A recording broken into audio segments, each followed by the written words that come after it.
trong Zoom có một cái buổi sáng tràn đầy năng lượng, khỏe mạnh, thành công, hạnh phúc, trọn vẹn suốt cả cuộc đời.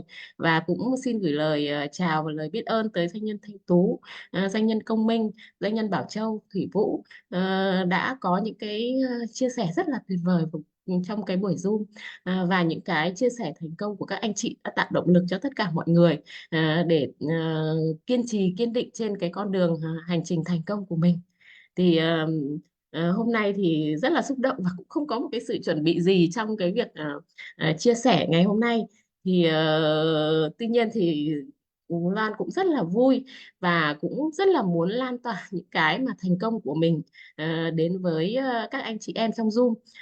Thì Loan thì mới đến với câu lạc bộ được cũng được khoảng 1 tháng thôi. Và mình thực sự là mình cũng chưa có cái sự tập trung trong cái việc mà học tập. Tuy nhiên thì nhờ cái động lực, nhờ cái năng lượng của các anh chị trong phòng Zoom thì mình cũng đã ngày càng kiên trì hơn, kiên định hơn và kỷ luật hơn, và cũng đã đạt được khá nhiều cái thành công. Và cái thành công mà mình thấy mà một cái lớn nhất đó trong cái việc mà ứng dụng của mình, đó là cái việc gắn kết được cái mối quan hệ của gia đình. Nghĩa là gia đình mình đã ngày càng vui vẻ hơn, hạnh phúc hơn. Trước đây ấy, thì khi mà mình có con trai là năm nay là học lớp 12 rồi, thì mình thực do cái sự vô minh của mình ấy, mình không biết được những cái mà nghĩa là tất cả những thứ, mọi thứ là nó đến từ bản thân mình. Do đó thì mình có cái mối quan hệ chưa thực được tốt đẹp với con. Và khi mà áp dụng cái sức mạnh tiềm thức của mình đã thay đổi cái bản thân mình, và đã nghĩa là đã gắn kết được cái mối quan hệ với con và với tất cả những cái người xung quanh. Và cái mối quan hệ đó nó là cũng đã hài hòa hơn, vui vẻ hơn, hạnh phúc hơn, bình an hơn. Đó là cái mà mình cảm thấy rất là tuyệt vời khi mà ứng dụng những cái công thức, những cái bí kíp của câu lạc bộ. Thành công, một cái thành công nữa là liên quan đến cái trải nghiệm và cái ứng dụng cơ thể của mình ấy, trong bằng cái việc mà áp dụng cái sức mạnh tiềm thức ấy. Thực ra thì cái này vì mình biết đến cái sức mạnh tiềm thức thì cũng là trước khi mình vào câu lạc bộ. Tuy nhiên thì cái mình chưa có cái sự kiên định, nhưng mà mình cũng đã áp dụng và và cũng đã đạt được cái thành công trên chính cái cơ thể của mình. Cái điều đó nó vi diệu lắm mọi người ạ. Mình thì cái gan của mình ấy, mình không được khỏe thì cũng được cách đây cũng khoảng chục năm rồi, hơn chục năm rồi. Tuy nhiên thì khi mà mình biết đến cái sức mạnh tiềm thức, thì mình cũng đã ứng dụng và mình biết ơn cái lòng biết ơn ấy, cái lòng biết ơn thực sự nó rất là vi diệu. Mình cũng đã biết ơn cái cơ thể mình khỏe mạnh hoàn hảo. Và đặc biệt là cái gan của mình ấy, mình ngày sáng nào mình cũng dậy và mình biết ơn cái bộ gan của mình, nó hoạt động rất là hiệu quả, và ngày càng khỏe khỏe mạnh dần lên. Và thật sự là tuyệt vời là khi mà cái cuối năm vừa rồi ấy, mình có đi kiểm tra lại sức khỏe thì cái gan của mình nó đã khỏe mạnh lại hoàn toàn. Nó không không có một cái gọi là cái sự không khỏe mạnh nào cả, đúng là hoàn toàn khỏe mạnh. Và đấy là một cái điều rất là tuyệt vời. Và khi mà cái ứng dụng cái đó thành công thì mình thực sự là mình rất là tự tin trong cái việc mà áp dụng cái luật hấp dẫn. Tuy nhiên thì thực sự là lúc đó thì mình cũng chỉ là tự tìm hiểu, tự mày mò thôi. Nghĩa là mình đọc và mình tìm hiểu trong sách này, và tìm hiểu trên các cái trang YouTube ấy. Và thật sự là một cái rất là có thể là cái mà khi mà mình mong muốn ấy, thì có cái sự vũ trụ sẽ dẫn dắt và mang đến những cái nguồn lực của mình đến cho mình. Thì mình đã gặp được mình đã nhìn thực để thấy cái video của doanh nhân Thanh Tú. Và mình vào vào cái trang của doanh nhân Thanh Tú, mình đọc, mình nghe, và mình nghe, và mình cứ nghe dần qua các cái video của doanh nhân Thanh Tú ấy. Thì có một ngày thì mình cũng tự nhiên mình bấm vào cái phía những cái đường bình luận ở dưới ấy, thì mình đã nhìn thấy cái link Zalo của doanh nhân Thanh Tú, và mình đã bấm vào cái link đó và tham gia vào cái Zoom Zalo. Và thật sự là rất là tuyệt vời. Thì doanh nhân Thanh Tú cũng đã kết bạn, và mình cũng đã nói chuyện với doanh nhân Thanh Tú, và cũng đã quyết định là tham gia ngay cái nhóm rèn luyện doanh nhân ấy, 90 ngày rèn luyện doanh nhân ấy. Quyết định tham gia ngay luôn, và luôn ngay từ cái đợt đầu tiên, ngay từ cái lần đầu tiên. Và mặc dù là mình tham gia nó cũng chỉ là nửa chu kỳ thôi, nhưng mà khi tham gia thì mình cũng đã nhận được rất nhiều những cái kiến thức có giá trị từ cái quy trình bán hàng này, các cái chiến lược, chiến thuật trong kinh doanh. Và hiện nay thì mình cũng đang dần dần mình cũng đang áp dụng những cái kiến thức đã học được vào trong cái công việc của mình, và mình chắc chắn là mình sẽ đạt được những cái thành công trong cái thời gian tới, và cũng hy vọng là sẽ có cái cơ hội chia sẻ được những cái thành công đó cho các cái anh chị em trong phòng Zoom của mình trong thời gian tới. Thì đó là những cái mà thành công của mình khi áp dụng cái cái sức mạnh tiềm thức và luật hấp dẫn và các cái quy luật của vũ trụ. Và mình hy vọng là những cái anh chị em nào còn đang ở trong phòng Zoom này mà mình chưa có cái sự kiên trì kiên định trên con đường của mình, thì hãy học tập cùng với Zoom của mình. Ở đây thì là cái Zoom này thực sự là mình cũng đã tham gia rất nhiều Zoom rồi chứ cũng không phải là không, tại vì khi biết đến sức mạnh tiềm thức thì mình cũng đã tìm hiểu và đã tham gia rất nhiều Zoom, nhưng mình thật sự mình thấy là đây là một cái môi trường học tập rất là tuyệt vời. Những anh chị em chia sẻ những cái thành công và cái sự hướng dẫn dẫn dắt của các cái trưởng nhóm rất là tận tụy, nghĩa là mọi người sẽ, nghĩa là các trưởng nhóm sẽ cho mình cái con đường đi rất là tuyệt vời, rất là, nghĩa là sẽ từng bước theo cái từng mức độ của anh chị, các anh chị hoàn toàn có thể yên tâm cái điều đó. Và khi mà mình đã quyết tâm rồi thì hãy hãy tham gia vào cái nhóm rèn luyện doanh nhân và đi đồng hành, đồng hành lâu hơn nữa cùng với câu lạc bộ, thì các anh chị sẽ đạt được cái sự thành công và giàu có rất là tuyệt vời, như những cái tấm gương của doanh nhân Thanh Tú, doanh nhân Công Minh và các anh chị trưởng nhóm. Các anh chị sẽ có được những cái động lực, các anh chị hãy nhìn vào đó để có được cái động lực, cái quyết tâm, cái sự kiên trì kỷ luật dành cho mình. Rồi, xin cảm ơn tất cả các anh chị đã lắng nghe cái sự bài học thành công của mình và cái chia sẻ của Ram. Xin cảm ơn. Wow, hay quá anh chị ơi, chúng ta hãy dành một tràng pháo tay thật lớn, cũng như là gì anh chị, dành nhiều trái tim bông hoa lên cung chat để gửi lời biết ơn đến chị doanh nhân Nguyễn Thị Loan anh chị ha, chị Lê Thị Loan anh chị ha. Chị đã lên đây đầu năm mới luôn, anh chị tự tin và muốn lan tỏa trao giá trị đến anh chị chúng ta một cái tư gì ạ? Cái niềm tin để giúp anh chị chúng ta gia tăng niềm tin, gia tăng cái sự cảm xúc để chúng ta ngày càng thành công hơn. Bao nhiêu anh chị chúng ta đã cảm nhận được chị ạ, ở đấy ghi lại được những cái bí kíp của chị doanh nhân Loan, chị Lê Thị Loan đã ứng dụng cho anh chị ha. Chị đã có một niềm tin anh chị ha. Và sau khi mà anh là một người mà đã lắng nghe rất nhiều chia sẻ của anh chị, cũng giống như bản thân của mình anh chị ha, và anh cũng đã nhận ra được một điều, nhưng không biết là anh chị chúng ta nghe câu chuyện thành công của các anh chị doanh nhân thì anh chị có nhận ra cái bí kíp gì để giúp cho mọi người thành công nhanh như vậy không anh chị? Các anh chị nào có thể chia sẻ cái comment đi, khi mà anh chị đang ngồi đây nghe rất nhiều cái niềm tin tư duy của các anh chị thành công nhanh á, anh chị đã nhận ra điều gì vào bản thân không? Và anh thận tham một cái đấy anh chị, đó là gì anh chị ha, mà tư duy này là của người thành công, là tư duy đón nhận ngay lập tức anh chị. Nếu anh chị chúng ta để ý tất cả những anh chị doanh nhân và lên chia sẻ câu chuyện thành công, truyền cảm hứng với tất câu lạc bộ của chúng ta, và giống như bản thân của anh là một người đã từng trải nghiệm, là sao? Đón nhận ngay lập tức khi nghe biết đến tư duy của người thành công, và đón nhận ngay lập tức anh chị, nghĩa là sao? Khi tham gia đến câu lạc bộ, nghe đến nhóm rèn luyện doanh nhân để giúp mình thành công nhanh hơn, đi nhanh hơn, thì mình đón nhận ngay lập tức, tham gia ngay và sự thành công ngay lập tức anh chị. Một câu nói của người thành công, một tư duy này đã giúp anh thay đổi, có kết quả rất lớn. Anh sau khi anh đã đạt được kết quả, anh thấy tất cả mọi người đều đạt được, đó là gì anh chị? Tốc độ thành công của bạn phụ thuộc vào tốc độ bạn ra quyết định. Bạn ra quyết định nhanh như thế nào thì tốc độ bạn thành công của bạn nhanh y chang như vậy anh chị. Nên khi là nghe người thành công chia sẻ như thế nào, chia sẻ cái gì mà nó giúp mình thành công nhanh hơn và giúp mình đi nhanh hơn và thăng tiến nhanh hơn cùng với người thành công, là anh đón nhận ngay anh chị ha, đón nhận ngay luôn. Nếu anh chị nào ở đây còn chần chừ mà mình chưa đón nhận những cái tư duy, những cái niềm tin hay là những cái thói quen, cũng giống như là đón nhận ngay cái mà gì ạ, nhóm rèn luyện của doanh nhân câu lạc bộ chúng ta, thì anh chị ạ, hãy ra quyết định cho mình anh chị. Anh tin rằng cái câu mà tất cả chúng ta vẫn nghe mỗi ngày của các doanh nhân trong câu lạc bộ chia sẻ là sao anh chị? Thời khắc bạn đưa ra quyết định, số mệnh bạn hình thành, đúng anh chị ha.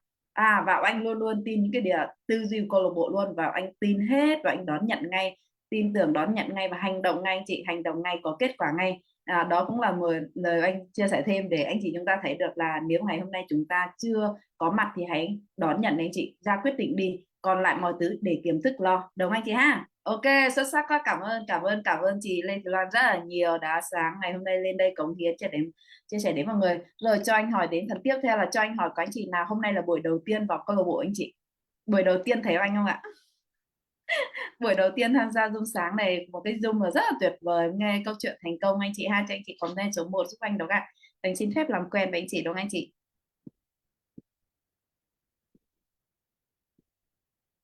Anh chào chị Mít Dung ha. Siêu tuyệt vời, và sau đây em xin phép phổ biến qua một số nội quy câu lạc bộ trí tuệ ưu tú. Câu lạc bộ trí tuệ ưu tú không có thuộc một đoàn thể, cơ quan, ban tổ chức nào anh chị ha, cũng không có tuyên truyền một tôn giáo, một đạo giáo nói hết. Và anh chị, câu lạc bộ chúng ta cũng không có lôi kéo chúng ta anh chị ở trên những cái buổi Zoom này, không có lôi kéo anh chị kinh doanh hay đầu tư bất cứ một ngành nghề sản phẩm dịch vụ nào trên cái phòng Zoom này anh chị ha. Và câu lạc bộ chúng ta là một môi trường tự nguyện, được cùng với nhau, với tạo ra cộng đồng. Môi trường này chị ạ, cùng nhau học tập, phát triển bản thân, phát triển tư duy trí tuệ qua những trang sách của các tỷ phú trên thế giới, cũng như là từ những doanh nhân trên toàn cầu anh chị ha. Và ở đây khi mà chúng ta tham gia buổi Zoom, chúng ta sẽ có những cái nội quy. Thứ nhất, anh chị hãy tập trung kỷ luật 100% anh chị. Khi anh chị tập trung 100% thì anh chị sẽ có một nguồn năng lượng cao. Năng lượng cao thì gì anh chị? Năng lượng sẽ cao và kết quả anh chị sẽ về ngay lập tức. Nếu như ngày hôm nay anh chị tập trung 100% thân tâm trí ngồi ở đây nghe bí kíp tư duy người thành công thì anh tin rằng ngày hôm nay tài chính tiền bạc của anh chị sẽ về ngay lập tức. Thứ hai là anh chị có thể đổi tên theo nhóm học tập của mình. Anh chị hãy hỏi những người bạn của mình câu lạc bộ chúng ta sẽ có những nhóm có ký hiệu là gì ạ, bằng chữ cái anh chị ha. Anh chị hãy đổi tên theo đúng cú pháp, tên, ký hiệu nhóm của mình, tên của mình và tên người bạn đồng hành đó anh chị. Thứ ba là chúng ta hãy cố gắng bật camera lên 100% anh chị ha. Khi anh chị bật camera lên thì anh chị sẽ có một cái nguồn năng lượng cộng hưởng của những người doanh nhân rất là xinh đẹp, rất là tài năng của chúng ta ở trên này chia sẻ, và chúng ta sẽ được cộng hưởng từ năng lượng anh chị ha. Và khi mà các doanh nhân chia sẻ mà nhìn thấy chúng ta vui vẻ tập trung thì các doanh nhân cũng rắc bụi cho chúng ta, và khi đó chúng ta sẽ được cảm cái năng lượng đấy, và anh tin rằng chúng ta sẽ đạt kết quả rất lớn nhé. Rồi thứ tư, chúng ta cố gắng ghi chép lại cẩn thận anh chị, vì ở đây là có một cái lượng kiến thức rất lớn mà trước giờ chúng ta có thể đã nghe hoặc chưa nghe nhưng chúng ta chưa ứng dụng được. Và câu lạc bộ thì các doanh nhân sẽ chia sẻ chúng ta những cái bí kíp ứng dụng ngay lập tức, nên chúng ta cần phải cố gắng ghi chép lại anh chị. Vì khi mà chúng ta cần thì chúng ta có thể mở cái quyển sổ ghi chép của chúng ta ứng dụng ngay, đã có bí kíp đó rồi. Và chị ạ, như một bậc thầy anh chị Hà là nói rồi, một mẩu bút chì cùn còn hơn cả một trí nhớ tốt, nên là chúng ta hãy cố gắng ghi chép lại, đừng tin cái trí nhớ tốt của chúng ta làm anh chị ha. Đó ạ. Rồi thứ năm, chúng ta không cần phải quay phim ghi âm chụp ảnh cho anh chị, vì cái buổi Zoom này cũng được ban tổ chức hỗ trợ giúp anh chị chúng ta ghi lại rồi, quay live stream lại rồi. Nếu như anh chị chúng ta thấy buổi chia sẻ kiến thức hay quá, giá trị quá, muốn chia sẻ đến nhiều người và chúng ta muốn ghi chép lại kỹ hơn á, thì anh chị hãy xin người bạn đồng hành của chúng ta like cái buổi chia sẻ này anh chị ha. Rồi cái quan trọng là cái cuối cùng là khi anh chị đã tập trung, anh chị nghe, anh chị ghi chép cẩn thận rồi, và chúng ta cần phải đưa ra ứng dụng ngay lập tức. Ngày hôm nay đã học cái bí kíp gì, ngày hôm nay chúng ta nghe các doanh nhân chia sẻ cái gì, hôm nay chúng ta nghe chia sẻ câu chuyện về thành công cái gì, nghe xong rồi chúng ta hãy đưa vào thực hành vào trên chính cơ thể của mình để tạo ra kết quả anh chị ha. Đó là những cái nội quy câu lạc bộ của chúng ta. Thì anh chị nào mà đồng ý với anh chị hãy comment là tôi đồng ý giúp anh chị ha. Và trên cái buổi Zoom ngày hôm nay gì ạ, các doanh nhân chia sẻ, được doanh nhân chia sẻ anh chị ha, thì cho dù hay hay cho dù gì ạ, không hay hay cho dù phù hợp với chúng ta hay không, thì nếu mà anh chị cảm thấy không giá trị, không hay, không phù hợp thì anh chị có thể ấn nút rời khỏi, và chúng ta sẽ gặp ở những buổi Zoom khác nhau. Nếu mà chúng ta trong buổi này có những cái kiến thức hay nó phù hợp với chúng ta, có những cái chưa, thì anh chị hãy chọn những cái phù hợp với chúng ta để ứng dụng anh chị ha. Và anh cũng mong anh chị sẽ vào, những anh chị vào đây cho anh tin là chúng ta cũng có một cái chí hướng là phát triển bản thân, nên nếu anh chị nào vào đây với mục đích khác thì anh mời anh chị có thể rời khỏi, và chúng ta cũng không nên mang những lời khiêm nhã lên khung chat của anh chị, đúng không ạ? Rồi ok anh chị ạ, đã đồng ý anh chị comment tôi đồng ý giúp anh chị ha. Yes, siêu tuyệt vời, anh cảm ơn mọi người rất là nhiều, đúng không ạ? Yes. Rồi Và sau đây anh sẽ đến phần tiếp theo, phần thứ hai trong buổi sáng đọc sách ngày hôm nay, là chúng ta sẽ đọc sách anh chị. Và hôm nay chúng ta sẽ đọc sang quyển sách mới là quyển sách Sức mạnh tiềm thức anh chị ha. À, xin hiện tại là sách anh mất quyền nên là anh có thể nói chỉ là chúng ta sẽ đọc sách Sức mạnh tiềm thức anh chị. Và hôm nay chúng ta sẽ đọc chương 1 anh chị ha.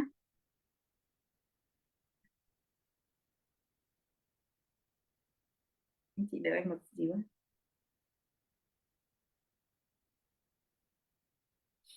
Và hôm nay thì chúng ta sẽ đọc sách từ chị anh chị, từ trang 1 đến trang số lời giới thiệu anh chị ha. Đọc từ lời giới thiệu là trang 5 đến số 14 anh chị ha, từ đầu đến số 14 anh chị. Đọc luôn lời giới thiệu anh chị ha, vì cái lời giới thiệu nó rất là hay. Và anh chị sẽ đọc đến cho anh đến số đến trang 14 anh chị. Rồi ok, anh xin mời chị người chị nhanh tay nhất ha. Còn cầu hiến cho chúng ta buổi sáng ngày hôm nay, anh xin mời chị Nguyễn Huyền ha. Rồi anh mời chị ạ.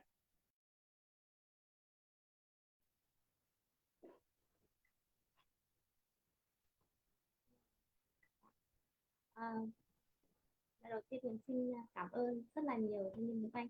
Hôm nay mình đã rất vui khi từ sáng giờ lay thay cái cam của mình và vũ trụ đã hưởng ứng cho mình là được đọc sách trước mọi người ạ. Cảm ơn rất là nhiều ạ. Vâng ạ, bắt đầu mình bắt đầu tập từ lời cảm ơn đúng không? Cảm ơn thanh niên.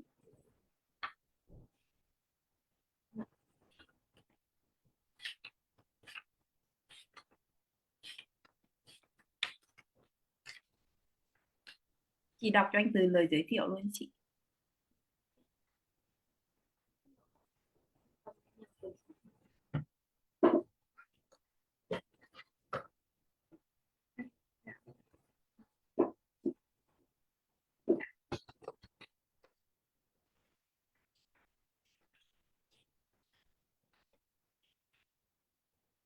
Bắt đầu. À, cuộc cuộc sống nên là những chuyến phiêu lưu, cuộc sống nên là sự đơm hoa kết trái mỹ mãn, cuộc sống khác xa với sự tồn tại đơn thuần, nhưng hầu hết chúng ta đều sa lầy vào những tiểu tiết vụn vặt trong cuộc sống đấu tranh sự sinh tồn đến nỗi không ai cảm nhận và thưởng thức được hết sự kỳ diệu của cuộc sống. Nhiều người đang thoải mái lên cuộc sống của chính mình chỉ vì một niềm hân hoan rất nhỏ so với niềm hạnh phúc to lớn vốn có mà cuộc sống đã công bằng mang đến cho mọi người. Để sống trọn vẹn với cuộc sống của mình được ban tặng, bất kỳ ai cũng có thể thay đổi điều đó bằng cách riêng của mình. Tiến sĩ Mofield là một người sáng lập phong trào phát huy sức mạnh tiềm thức, một xu hướng được rất nhiều triết gia tâm lý, tăng lữ và văn sĩ của nhiều quốc gia ủng hộ và thừa kế. Ông đã giúp hàng nghìn người thay đổi cuộc sống, từ cuộc sống sinh tồn tẻ nhạt nhập nhằn trở nên mãnh liệt, ý nghĩa và hữu ích. Trong công trình này, tiến sĩ Mofield đã kết hợp với các minh triết đã được kính chuộng lâu đời với những sự tích dựa trên nền tảng khoa học vững vàng để giải sức ảnh hưởng của tiềm thức. Ông cũng đưa ra những bài tập đơn giản, thiết thực đã được chứng minh là vô cùng hiệu quả để biến tâm trí thành lợi ích mạnh mẽ nhằm cải thiện cuộc sống hàng ngày, được minh họa bằng những câu chuyện thành công trong đời sống thực giàu sức truyền cảm. Sức mạnh tiềm thức là quyển cẩm nang vô cùng khai mở những bí mật của sự thành công, gồm xây dựng sự tự tin, cải thiện sức khỏe, phát triển tình bạn, cải thiện những mối quan hệ hiện thời với đồng nghiệp, gia đình, bạn bè, đạt được sự thăng tiến, đề bạt, thừa nhận như mong muốn, củng cố các mối quan hệ về tình cảm, phát triển những thói quen tốt đẹp và khắc phục những thói quen xấu. Hãy đón nhận sức mạnh tiềm thức bằng một tinh thần cởi mở, bởi những điều được đề cập trong quyển sách không hề mang tính lý thuyết suông. Chúng được dựa trên khái niệm đã được thử thách qua thời gian và được củng cố bởi những ví dụ đời thực. Hãy đọc, chiêm nghiệm và vận dụng. Bạn có thể biến đổi cuộc sống của mình trở nên tốt đẹp hơn. Lời tựa: tôi đã từng chứng kiến phép lạ xảy ra đến với nhiều người.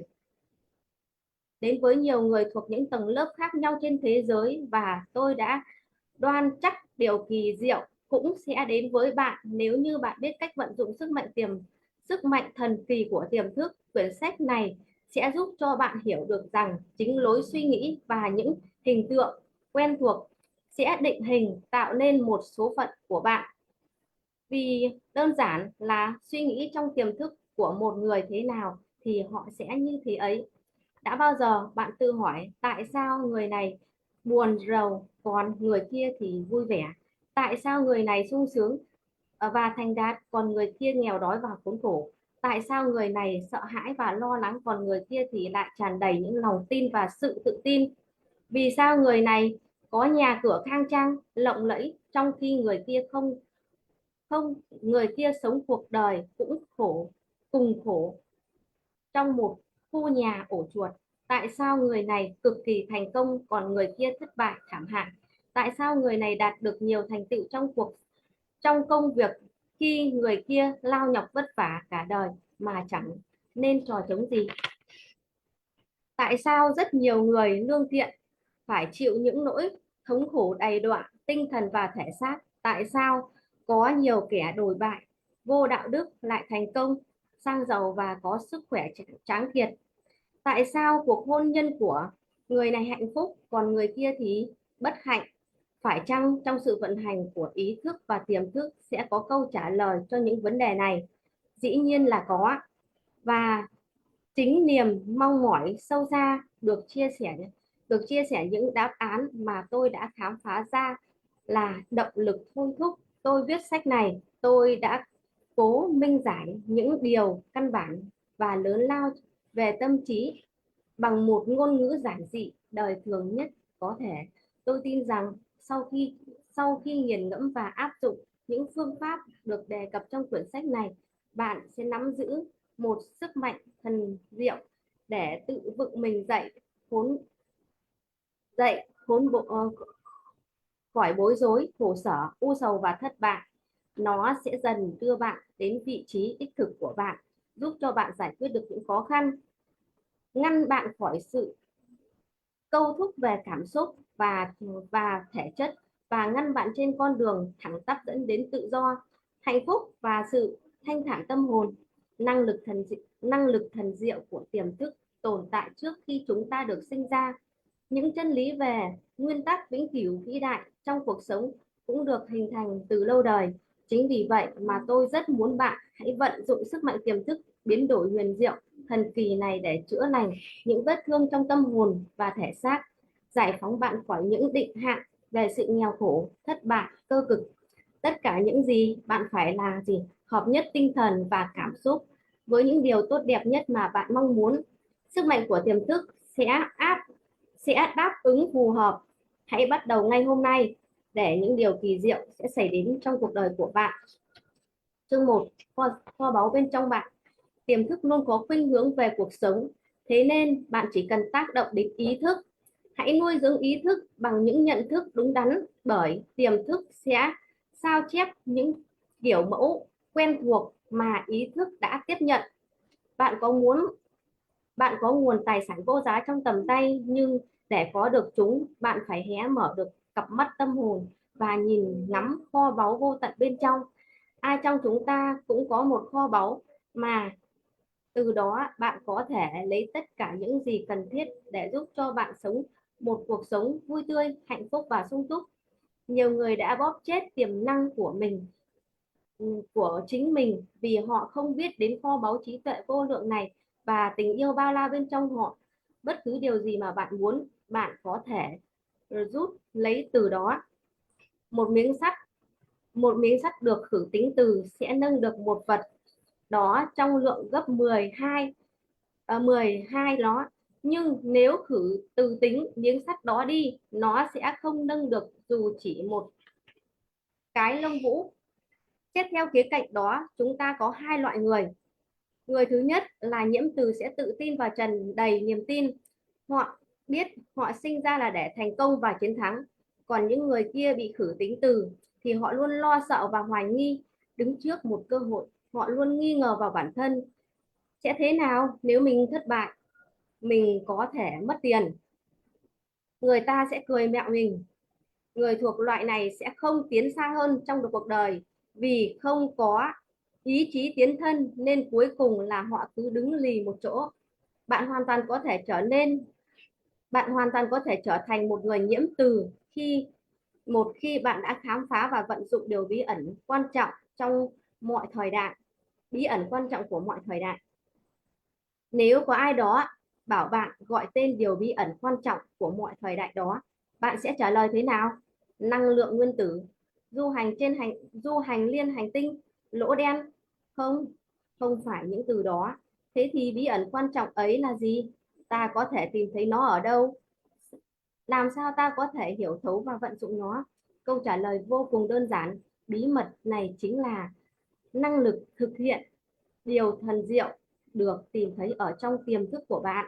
Đây là nơi trốn cuối cùng mà hầu hết mọi người đều đi tìm kiếm. Sức mạnh kỳ diệu của tiềm thức, một khi bạn đã học được và tiếp xúc và giải phóng nguồn sức mạnh kỳ diệu bí ẩn trong tiềm thức, bạn sẽ khiến cuộc sống của mình tràn trề năng lượng và sung túc, khỏe mạnh và hạnh phúc hơn. Bạn không cần tìm kiếm sức mạnh tiềm thức này, bởi bạn đã sở hữu nó rồi, nhưng bạn sẽ phải học cách sử dụng nó, phải hiểu nó để có thể vận dụng vào tất cả mọi lĩnh vực của cuộc sống. Nếu như vận dụng những kỹ thuật và phương pháp đơn giản, nếu trong quyển sách này bạn có thể thủ đắc kiến thức và sự hiểu biết cần thiết, bạn có thể được truyền cảm hứng bởi một nguồn ánh sáng mới mẻ, đồng thời có thể tạo ra được một nguồn năng lượng mới cho phép bản thân mình thực hiện hóa những hy vọng và ước mơ của mình. Thực hiện ngay từ bây giờ để cuộc sống của bạn thoải mái hơn, giàu sang hơn và cao nhã hơn bao giờ hết. Tận cùng trong tiềm thức của bạn và vô lượng minh triết, vô lượng quyền năng, nguồn cung cấp vô tận tất cả những gì thiết yếu đó đang chờ sẵn bạn và bạn khai mở và hiển lộ. Nếu bây giờ bạn bắt đầu nhận ra những tiềm năng này trong cõi sâu xa của nhận thức, chúng ta sẽ thành hình ở thế giới bên ngoài. Chỉ cần bạn cởi mở và tiếp thu, thì bất cứ lúc nào, bất cứ ở đâu, vô lượng trí tuệ bên trong tiềm thức sẽ phát hiện dùm bạn những gì bạn cần biết. Bạn có thể lĩnh hội những tư tưởng, ý niệm sẽ tạo ra những phát minh mới, có những khám phá mới, sáng tạo những nghệ phẩm mới. Vô lượng trí tuệ trong tiềm thức có thể mở đường cho bạn tiến vào những dạng tri thức mới mẻ kỳ diệu. Hãy để nó tự phát hiện dùm bạn và nó sẽ khai mở con đường đến sự hiểu đạt hoàn toàn, cũng có vị trí đích thực trong đời bạn. Thông qua sự minh triết của tiềm thức, bạn có thể lôi cuốn được người đồng hành lý tưởng, cũng như những đối tác hoặc đồng nghiệp chân chính trong kinh doanh. Nó có thể tỏ ra bạn thấy cách thủ hữu chọn số tiền bạn cần và mang lại cho bạn sự thoải mái về tài chính để bạn có thể làm những gì bạn muốn. Bạn có thể khám phá cái thế giới nội tạng của tư tưởng, cảm xúc, uy quyền, ánh sáng, tình yêu và cái đẹp này. Mặc dù vô hình nhưng chúng có sức mạnh rất là phi thường. Bên trong cõi tiềm thức, bạn sẽ tìm thấy đáp án trong mọi vấn đề và hiểu được nguyên nhân của mọi hậu quả. Một khi học được cách rút lấy những nguồn năng lực tiềm ẩn này, bạn sẽ thật sự thủ đắc được sức mạnh và minh triết cần có để tiến tới sự giàu có, ổn định, vui thú và uy quyền. Tôi đã từng chứng kiến sức mạnh của tiềm thức với nhiều người đứng dậy từ tình trạng suy sụp, giúp họ khỏe khoắn, đầy nghị lực và mạnh mẽ trở lại. Nhận thức của họ giúp cho họ thoải mái lao vào cuộc đời để cảm nghiệm hạnh phúc, sự tràn đầy sinh lực, cùng những nỗi hân hoan. Có một quyền năng chữa lành, có một quyền năng chữa trị thần kỳ trong tiềm thức, có thể trấn dịu tinh thần bất an, trái tim phiền muộn. Nó có thể mở toang cánh cửa ngục của tâm trí, phóng thích bạn, có thể giải thoát bạn khỏi những câu thức về vật chất và thể chất ạ. Cảm ơn rất là nhiều.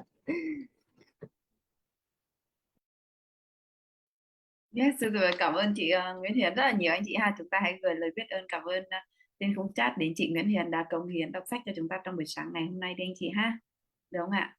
Yes, được rồi. Anh cảm ơn chị Nguyễn Hiền rất là nhiều ạ.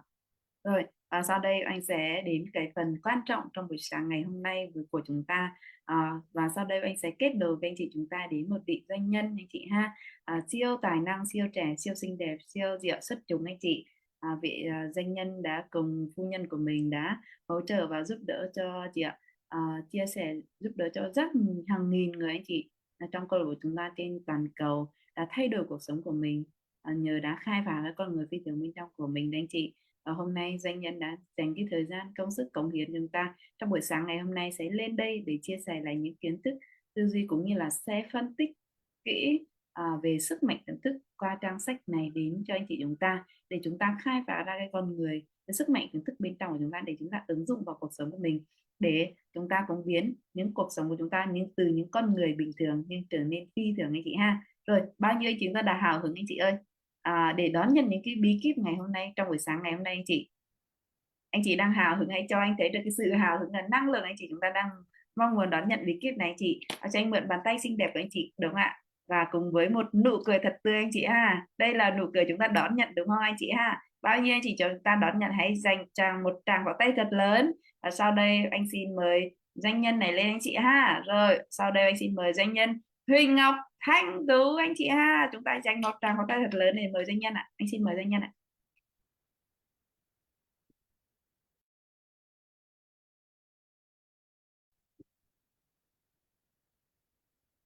Rồi, rất là tuyệt vời, gửi lời chào đến tất cả các anh chị có mặt trong buổi Zoom sáng ngày hôm nay, đúng không ạ? Chúc tất cả anh chị của chúng ta có cái buổi sáng tràn đầy năng lượng, thành công, giàu có, hạnh phúc, của mình trọn vẹn. Và chúc cho tất cả chúng ta nhận được thật nhiều giá trị vô cùng tuyệt vời trong buổi sáng hôm nay, ứng dụng vào trong cuộc sống của mình và đạt được mục tiêu tài chính tháng 2 2024 cũng như những mục tiêu chúng ta đặt ra trong năm 2024 này nha anh chị nha. Rồi bây giờ chúng ta sẽ cùng với Tú gửi lời cảm ơn tới doanh nhân chị Nguyễn Oanh, được không ạ? Doanh nhân Miss Nguyễn Oanh trong buổi sáng nay đồng hành cùng chúng ta cho phần khởi động đầu giờ, cũng như cùng chúng ta rèn luyện thói quen của những người thành công, cùng chúng ta kích hoạt năng lượng buổi sáng thông qua cái quy trình của tỷ phú Tony Robbins. Và gửi lời cảm ơn tới gọi là câu chuyện thành công của chị Lê Thị Loan đã lên đây ăn mừng thành công của mình. Mặc dù chị mới có học và ứng dụng cùng với câu lạc bộ 1 tháng anh chị, nhưng mà đã có những cái sự thay đổi rất là nhiều, thành công không chỉ về tài chính đâu anh chị, cả về mối quan hệ và cũng như về sức khỏe của mình. Chúng ta cũng gửi lời cảm ơn tới chị Lê Thị Loan anh chị nha, cũng như là chúng ta chúc mừng cho cái sự thành công của chị. Và chúng ta gửi lời cảm ơn tới ban tổ chức vì đã hỗ trợ phòng Zoom của mình từ rất là sớm, cống hiến cho chúng ta xuyên suốt cái hành trình vừa qua trong cái việc chúng ta phát triển bản thân và học tập cùng với câu lạc bộ. Gửi lời cảm ơn tới chị Nguyễn Huyền đã đọc sách, cống hiến trong buổi sáng ngày hôm nay. Gửi lời cảm ơn tới những vị quý nhân đã gieo duyên, gieo nhân rất là cừ khôi giúp chúng ta biết môi trường câu lạc bộ. Và chúng ta cũng gửi lời cảm ơn tới chính bản thân của mình vì các anh chị đã kỷ luật, đúng không ạ? Trong xuyên suốt cái hành trình 2023 cũng như là trong năm 2024 này và nhiều năm tiếp theo anh chị nha. Khi mà chúng ta liên tục phát triển thì thành công của chúng ta sẽ ngày càng phát triển và ngày càng mở rộng. Cho nên một trong những cái bí kíp giúp cho chúng ta liên tục thành công anh chị, đó chính là học tập suốt đời anh chị nha. Học tập suốt đời, ok mà. Rồi, và chúng ta sẽ cùng với Tú rắc bụi phép màu cho buổi Zoom sáng ngày hôm nay, cho kết quả các anh chị mong muốn nhận ở trong buổi Zoom sáng hôm nay, trước khi chúng ta bắt đầu vào cái phần phân tích sách và ứng dụng, được không ạ? Rồi, chúng ta sẽ cùng nhau rắc bụi phép màu về cái kết quả mà các anh chị mong muốn. Và bây giờ chúng ta sẽ cùng nhau ghi ra anh chị. Trước khi chúng ta bắt đầu hình dung tưởng tượng về cái kết quả thì chúng ta sẽ cùng nhau ghi ra, gọi là bao trong số các anh chị trong buổi sáng hôm nay chúng ta mong muốn là cái buổi sáng hôm nay sẽ cực kỳ xứng đáng với công sức, thời gian và tâm trí, cũng như là cái năng lượng của chúng ta đã đầu tư ra và có mặt trong cái Zoom sáng hôm nay. Thì chúng ta hãy đặt bút xuống anh chị và ghi xuống cái quyết định trong buổi sáng hôm nay anh chị mong muốn nhận được cái giá trị gì, mong muốn nhận được cái điều gì, được không ạ?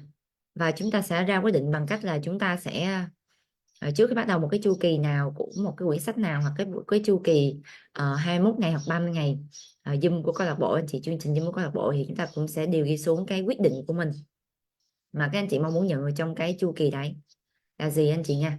Nên là chúng ta không chỉ là suy nghĩ bên trong đầu của mình, và chúng ta cũng sẽ ghi xuống vở của mình về những cái điều anh chị mong muốn nhận được, đạt được trong cái chu kỳ, cái chương trình Zoom này là gì, đúng không ạ? Bằng cái cú pháp là tôi tên là, ví dụ như là tên của Tú anh chị là tôi tên là Huỳnh Ngọc Thanh Tú.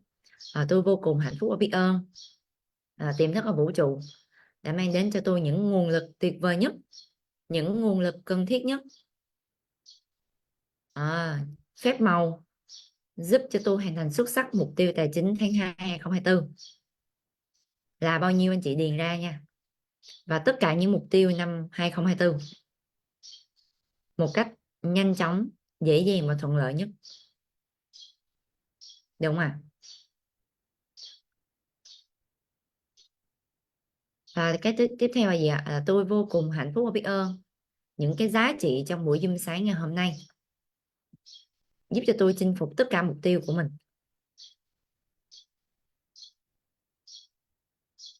Và tôi vô cùng hạnh phúc và biết ơn những giá trị trong buổi Zoom sáng ngày hôm nay đã giúp cho tôi trở thành một bậc thầy ứng dụng sức mạnh tiềm thức và lực hấp dẫn, giúp cho tôi trở thành một thỏi 500 siêu hút tiền. Cảm ơn, cảm ơn, cảm ơn. Được không ạ? Ok, các anh chị sẽ cùng với tôi ghi xuống nha. Mình sẽ ghi ra cái quyết định trong buổi sáng hôm nay, được không anh chị? Đầu tiên anh chị sẽ ghi tên của mình nha.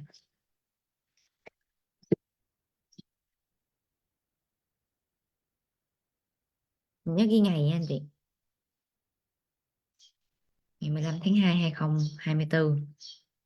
Để một năm sau các anh chị mở vở ra, anh chị nhìn lại và thấy rằng ôi, một năm trước mình còn trong trên, mình còn kiểu ngơ ngơ á anh chị, kiểu như là chưa có biết cái gì hết trơn á, mà sau một năm mình đã có rất là nhiều thành công, được không ạ? Giống như bản thân của Tú, khi mình nhìn lại những cái hành trình thành công của mình sau 3 năm, và đây là bước sang năm thứ tư cùng với câu lạc bộ, đúng không ạ? Thì Tú rất là cảm xúc khi mình đã có những cái thành công rất là lớn. Đó, anh chị ghi ra nha. Chúng ta phải lưu giữ lại anh chị, để làm cái gì ạ? Minh chứng cho cái sự phát triển của mình nha anh chị nha. Rồi chúng ta sẽ dành ra khoảng một vài phút, được không ạ? Chúng ta ghi cái quyết định của mình anh chị nha.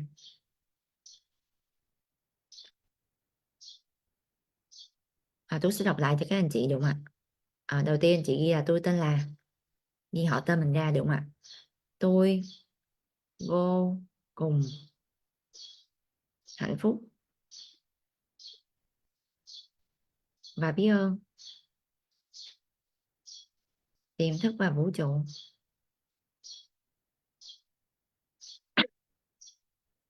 đã mang đến cho tôi những nguồn lực tuyệt vời nhất, những nguồn lực cần thiết nhất, phép màu và phép màu giúp tôi hoàn thành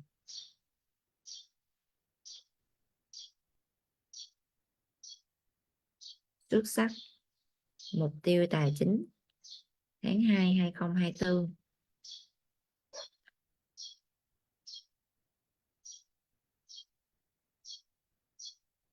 Lợi nhuận chảy vào tài khoản ngân hàng. Ngân hàng gì anh chị tự ghi ra nha. Ví dụ của Tú thì là Techcombank, ngân hàng Techcombank. Của tôi là, đó anh chị ghi số tiền vào. Và tất cả mục tiêu năm 2024 một cách dễ dàng, nhanh chóng và thuận lợi nhất.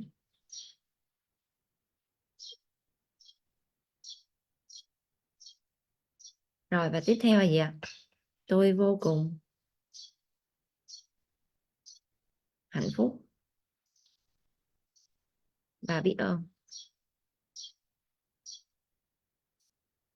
những những giá trị trong buổi dinh sáng hôm nay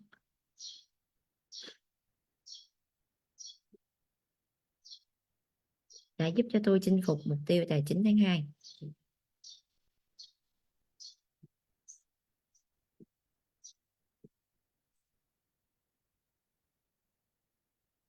2024 và tất cả mục tiêu đó. Cuối cùng là tôi vô cùng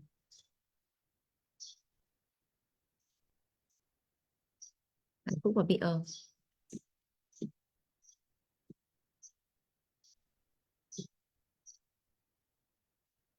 Những giá trị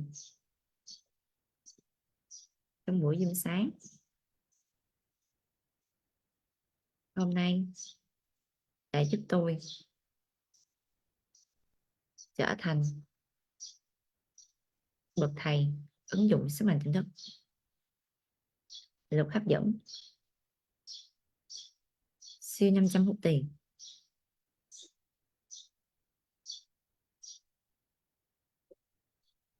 và tài sản. Rồi, cảm ơn.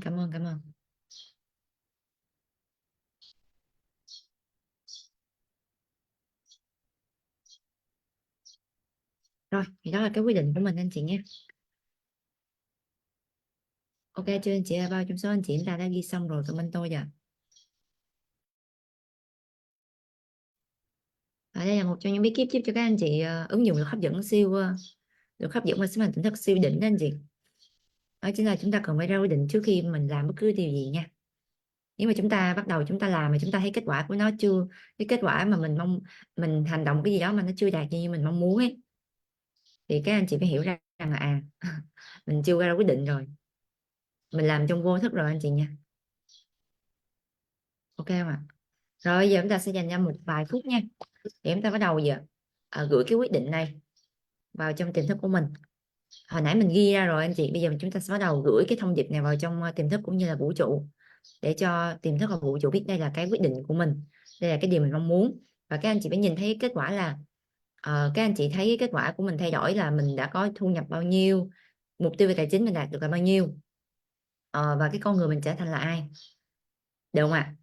Giống như là các anh chị tập, khi mà anh chị ra quyết định xong rồi, bây giờ các anh chị phải nhìn thấy kết quả nha, về cái điều mà các anh chị vừa ghi xuống là anh chị nhìn thấy anh chị đã đạt mục tiêu tài chính của tháng 2 rồi, và những mục tiêu mình đặt ra trong năm 2024 mình thấy mình vui như thế nào, mình hạnh phúc ra làm sao, có những ai chúc mừng mình, được mà, và những người chúc mừng mình họ nói gì và mình nói gì với họ, được mà. Các anh chị thấy các anh chị sở hữu những cái mục tiêu đó như thế nào, được anh chị ơi? Rồi chúng ta sẽ dành ra một vài phút, được mà. Rồi cảm ơn anh chị rất nhiều nha.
Rồi ok anh chị, chúng ta cùng nhau quay trở lại nha. Rồi các anh chị ơi, chúng ta cho tôi thấy tài sản của các anh chị chưa? Tài sản mà không ai thu phí. Cái tài sản này sẽ giúp cho anh chị gia tăng tài sản rất là nhiều, đó chính là gì? Nụ cười của anh chị đâu ạ? Chúng ta cười đi anh chị nha. Anh chị nào đang buồn ngủ rồi mình cười cái mình tỉnh luôn á. Tú hay có một cái rất là hay anh chị, khi mà tôi gặp những cái điều mà đang thuận lợi trên hành trình mình đi á, đó là điều hết sức bình thường anh chị ạ. Cái việc mà trên hành trình anh chị đi mà gặp những cái điều thử thách ấy, là chúng ta nên quen thuộc đi ạ. Chúng ta nên cảm thấy là bình thường, mình đừng có tỏ ra một cách bất ngờ quá anh chị. Tại vì tôi thấy là cái việc mà khi chúng ta đặt mục tiêu lớn hơn thì chắc chắn một điều thì chúng ta cần phải trưởng thành hơn, chúng ta cần phải phát triển lên. Và tàn tàn bình thường là mình không chịu phát triển đâu, cái sự chủ động của mình chưa được nhiều anh chị, mình hay có thói quen trì hoãn nhiều hơn. Cho nên vũ trụ đến để thúc đẩy mình ấy, bằng cách là chưa cho thử thách đến để mà các anh chị phải phát triển. Và khi anh chị phát triển lên thì anh chị đạt mục tiêu của mình. Còn nếu anh chị không phát triển lên thì anh chị cứ dậm chân tại chỗ thôi. Cho nên là khi mà có thử thách đến thì tôi chỉ mỉm cười anh chị. Đầu tiên mình cũng hơi cau mày xíu, tại vì đang bí anh chị, đang bí tại vì những cái điều đó nó vượt quá cái sự mình nghĩa là mình đang chưa có câu trả lời. Thành ra là tôi cứ mỉm cười nói không sao cả, hãy bình tĩnh, hãy yên lặng, ta đang nắm quyền kiểm soát. Mình là bậc thầy mà, kho báu thì ở bên trong mình, mà có gì mà mình không có, cái điều gì mà mình không không có được, và có điều gì mình không làm được đâu anh chị. Mỗi lần mà tôi gặp một cái thử thách nào đó thì tôi nhớ tới chiếc máy bay anh chị nha. Chiếc máy bay bay trên bầu trời, nhiều lần tôi có đi nước ngoài rất là nhiều rồi anh chị. Và đi máy bay từ máy bay nhỏ tới máy bay to, và nhiều hãng hãng máy bay trên thế giới. Nhiều lúc mà mình đang ngồi trên máy bay, mình nhìn ra ngoài cửa sổ, mình vẫn đang suy nghĩ là làm sao mà một cái cục sắt có thể bay trên bầu trời nhỉ, và có thể chở hàng trăm người, và thậm chí là bao nhiêu cái vali nó cũng nhẹ tên anh chị. Thành ra là cứ mỗi lần mà tôi gặp những thử thách ấy, tôi nhớ tới máy bay anh chị ha. Và tôi thấy được rằng là cái điều kinh khủng, gọi là cái điều mà nó to như vậy và điều không thể như vậy mà con người còn làm được, thì còn điều gì mà mình không làm được nữa anh chị. Và mình nghĩ tới những cái người mà họ gọi là những cái người thành công mà người ta đang nghiên cứu về du lịch ở ngoài vũ trụ anh chị nha. Bây giờ không du lịch vòng quanh thế giới nữa, dạ ra với vũ trụ chơi luôn rồi anh chị. Mình thấy rằng là trời ơi, có những cái điều mà nó đỉnh như vậy mà người ta còn nghĩ ra được, người ta còn đang làm được nữa. Thì cái khó khăn này hay cái thử thách này có đáng là bao nhiêu đâu. Và mình tin chắc rằng là để mà họ đứng trên cái đỉnh cao vinh quang của thành công đó, là họ đã vượt qua rất nhiều những thử thách. Và tự nhiên mình thấy mình bé lại anh chị ha. Mình thấy những điều mình đang gặp nó nhỏ siêu siêu mình cảm thấy là mình không có căng thẳng, và mình cảm thấy là bình an. Tại vì mình biết rằng là chắc chắn sẽ có con đường dẫn mình tới cái sự vĩ đại, chắc chắn sẽ có con đường, chắc chắn sẽ có câu trả lời giúp cho mình đạt được cái mục tiêu của mình. Miễn là mình vẫn tin tưởng, kiên trì kiên định, vẫn bước anh chị, đừng có bỏ cuộc, cứ tiến về phía trước thì con đường và cái câu trả lời đã có sẵn rồi. Tiềm thức đó anh chị, khi mà các anh chị học về sức mạnh tiềm thức cùng với câu lạc bộ và anh chị rèn luyện mỗi ngày á, thì các anh chị sẽ hiểu được rằng là trên hành trình anh chị đi tới thành công ấy, cái vũ trụ và tiềm thức sẽ biết chính xác anh chị cần phải làm gì và cần phải gặp ai luôn, cần phải vượt qua những cái điều gì giúp cho các anh chị thành công. Nên cái điều đầu tiên các anh chị phải tin tưởng vào cái con người phi thường bên trong của mình, tin tưởng vào tiềm thức, tin tưởng vào vũ trụ nha anh chị nha. Là vũ trụ dành cho các anh chị những điều tốt đẹp nhất nếu các anh chị suy nghĩ theo chiều hướng tốt đẹp, và vũ trụ sẽ dành cho anh chị những cái điều kinh khủng nhất nếu anh chị để cho suy nghĩ và cảm xúc của mình theo chiều hướng ngược lại. Cho nên chúng ta hai phai với chính mình anh chị ha, làm chủ suy nghĩ của mình nha, được không ạ? Nếu anh chị bảo anh chị là bậc thầy thì các anh chị phải làm chủ được suy nghĩ của mình. Ok mà, và sáng hôm nay chúng ta sẽ cùng nhau đi qua cái quyển sách đã thay đổi cuộc sống của hàng triệu người trên toàn thế giới anh chị, sức mạnh tiềm thức, được không ạ? Anh chị nào mình chưa có sách thì mình có thể lên Tiki hoặc Pharasa hoặc ở nhà sách gần nhà của mình để mua sách nha. Sáng hôm nay thì câu lạc bộ share sách cho chúng ta, nhưng mà tốt nhất là chúng ta nên tự mua sách về để đọc. Tại vì tôi nghĩ rằng cái cuốn sách này là cuốn sách mà các anh chị không thể nào thiếu trong bộ sưu tầm hay là cái bộ tủ sách nhà mình đâu ạ.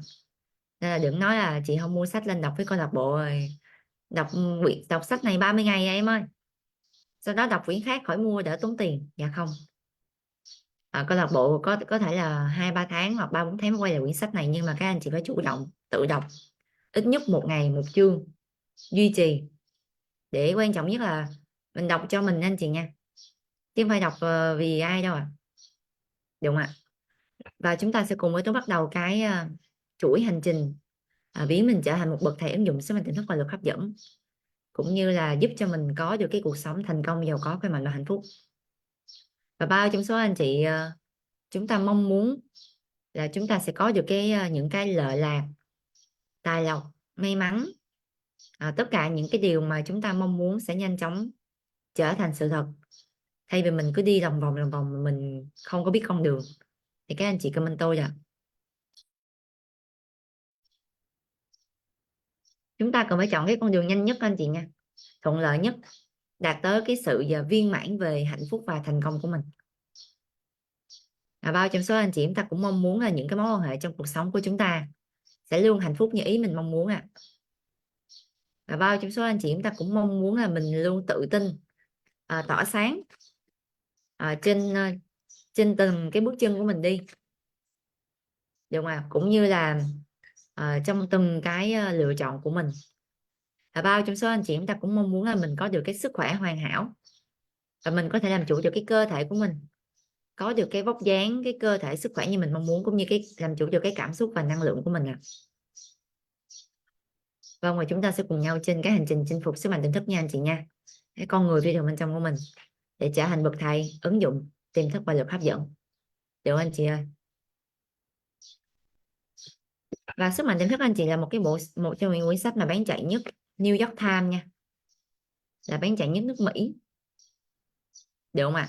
Và được khuyên đọc bởi rất nhiều những người thành công trên thế giới như bác Donald Trump, bác Tony Robbins, bác T. Harv và những bậc thầy về bán hàng trên toàn cầu số 1 trên thế giới anh chị. Đó chính là bậc thầy bán hàng Tom Hopkins, và rất nhiều những bậc thầy và những người thành công anh chị nha, và toàn là tỷ phú thôi á, được không ạ? Và bản thân của Tú anh chị, mình cũng đã có rất là nhiều những cái kết quả ứng dụng về sức mạnh tỉnh thức, đúng không ạ? Và chúng ta có một cái sức mạnh bên trong của mình, và mọi thứ là do mình ra quyết định anh chị nha, và lựa chọn. Trước khi mà biết về sức mạnh tỉnh thức và lực hấp dẫn, thì Tú là một cái người, cái kết quả về tài chính là nó không có được ok, sức khỏe, mối quan hệ và sự tự tin của mình hầu như là không có luôn anh chị. Mình là một cái người gọi là, nói chung là nghèo nàn về tinh thần và nghèo nàn cả về vật chất luôn. Nhưng mà từ khi mà tôi biết về sức mạnh tiềm thức và bắt đầu ứng dụng trên chính cái cơ thể của mình, thì mình đã có một cái cuộc sống dư dả về tài chính, về sức khỏe và về mối quan hệ luôn, cực kỳ thuận lợi, hòa hợp. Và cũng như là Tú có dư dả những cái nguồn lực, cũng như cái sức mạnh phi thường bên trong của mình, để mình có thể làm được tất cả mọi thứ. Nói chung một cuộc sống của mình từ một cái người mà đều rơi vào bế tắc anh chị, và nó nở hoa. Từ một cái người chưa dương về tiền, thì mình đã sở hữu cho mình rất là nhiều tài sản đứng tên của mình. Thu nhập của Tú thì đã gia tăng lên gấp hơn 100 lần anh chị, 100 lần, sau 4 năm học tập và ứng dụng sức mạnh tỉnh thức và lực hấp dẫn. Được không ạ? Và mối quan hệ của mình thì tuyệt vời rồi, sức khỏe thì tuyệt vời anh chị. Ngày trước thì mình là một cái người ngủ từ 8 tới 10 tiếng một ngày là còn thấy chưa đủ luôn. Bây giờ tôi đã ngủ chỉ còn có 4 tới 5 tiếng thôi anh chị, nhưng cực kỳ năng lượng và khỏe. Và tôi có thể trò chuyện với các anh chị xuyên suốt trong nhiều giờ đồng hồ, nhưng mà cơ thể vẫn năng lượng tràn trề.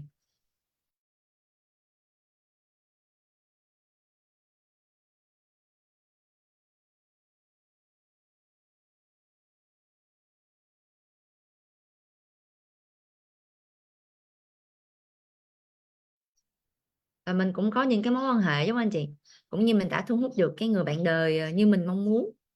Rồi mình cũng có những chuyến du lịch quanh thế giới, thì Tú đã đi được 25 quốc gia rồi anh chị nha. Tổng số quốc gia của Tú thì đã đi được 25 nước. Và mình cũng bản thân mình cũng đã Mua sắm ngày xưa là mình mua sắm thì mình suy nghĩ rất là nhiều. Bây giờ mình mua sắm không cần nhìn giá, chỉ cần cái món hàng đó, cái món đồ đó là cần thiết và là nhu cầu của mình anh chị, là mình sẽ mua, không cần phải suy nghĩ về giá cả. Chỉ sau 3 năm ứng dụng anh chị, thật sự sau một cái năm năm đầu tiên thì trông trên lắm, nhưng bắt đầu từ năm thứ hai, năm thứ ba, năm thứ tư thì Tú ngày càng thấu hiểu và ngày càng gọi là thuần thục anh chị, các quy luật, cái cơ chế hoạt động của luật hấp dẫn và tiềm thức, và các cái bí kíp ứng dụng từ những cái người thành công đi trước. Thì sau gì ạ, 2 năm, rồi sau 3 năm, 4 năm, và đây là năm bước sang cái năm thứ năm tôi ứng dụng về luật hấp dẫn và tiềm thức anh chị nha, thì mình đã có cái là mình hiểu sâu và mình ứng dụng cực kỳ hiệu quả luôn, và mình nhuần nhuyễn, thành ra là mình không phải lo lắng gì về cuộc sống và cái tương lai. Hay buổi sáng vậy là ngày xưa mình hay lo lắm, mình không biết tương lai sẽ như thế nào. Và cái Tết anh chị, cái Tết 2018 và cái Tết 2019 là cái Tết mà mình vẫn đang ăn bám bố mẹ, không có tiền là mừng tuổi hay lì xì cho bố mẹ và các cháu hay là những người thân mình yêu thương, và mình rất là ngại ra đường. Nhưng mà cái Tết 2020 anh chị nha, đã khác hoàn toàn. Khi mà mình ra đường với một cái sự tự hào về chính giá trị của mình, cũng như mình cảm thấy rất là tự tin và tràn đầy năng lượng, nhiệt huyết và sức sống luôn. Và có anh chị nào ở đây cũng giống như Tú anh chị, của năm 20 sau khi Tú ra trường là năm 2015, thì Tết 2016, 17, 18 và 19 là 4 năm lúc nào mình cũng ở trong tình trạng là không có dư dả. Mà dù là đã ra trường rồi đi làm rồi anh chị nha, nhưng mà lúc đó chị ở nhà bởi vì không có dư dả tài chính, thành ra là ngại ra đường.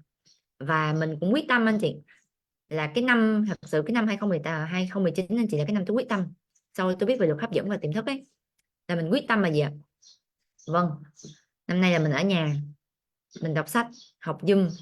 Thời điểm đó chưa có Zoom đâu anh chị, ngày xưa là mình phải đi học những cái khóa với chị Miên Thân ấy, rồi xem những cái livestream của những người thành công chia sẻ thông qua các cái chương trình học online ấy, anh chị. Rồi mình gia tăng tư duy, rồi mình tìm con đường mà mình kinh doanh, mình phát triển để gia tăng thu nhập anh chị nha. Chứ thời điểm đó là 2019 là mình không có đi đâu hết, vì không có dư tiền, không có dư giả tài chính, và mình cũng không có tự tin, nên là mình không có đi chơi anh chị, ở nhà thôi, ở nhà cày. Nên là những anh chị nào mà Tết năm nay cũng giống như Tú của năm 2019 ấy, anh chị yên tâm đi ạ. Chúng ta hãy bắt đầu ra quyết định anh chị nha, là đây là cái khoảnh khắc cuối cùng và là cái Tết cuối cùng mà mình chưa có khỏe về tài chính. Được mà, các anh chị ra quyết định đi ạ. Các anh chị hãy tuyên bố dõng dạc với tiềm thức của mình, đây là cái Tết cuối cùng và đây là cái khoảnh khắc cuối cùng mà mình chưa khỏe về tài chính, mình chưa có dư giả về tài chính. Và bắt đầu từ giây phút này mãi về sau nha, chỉ là những cái ngày tháng năm huy hoàng về tài chính của mình thôi, được không ạ? Rồi anh chị tuyên bố với mình đi ạ. Đây là cái khoảnh khắc cuối cùng, cái Tết cuối cùng mà mình chưa khỏe về tài chính, và bắt đầu từ giây phút này là những ngày tháng năm huy hoàng về tài chính của tôi.